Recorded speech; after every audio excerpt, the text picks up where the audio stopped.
چشمان سبز شربتگل پس از دیدن بسا مشکلات روزگار و اخیراً دیوارهای زندان، امروز با دیدن رئیس جمهور غنی اشک خوشی می‌ریزد.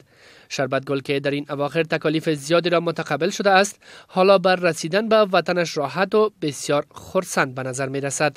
رئیس جمهور غنی در دیدار با این خانم مشهور افغان، آمدن وی را یک افتخار برای افغانستان دانست و خانه برایش تحفه داد.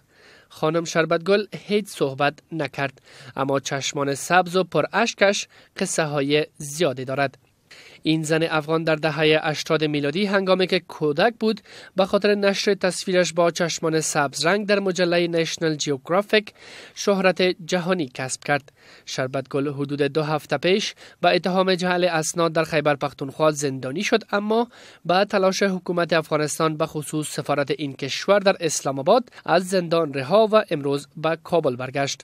الیاس صالح، رادیو آزادی، کابل.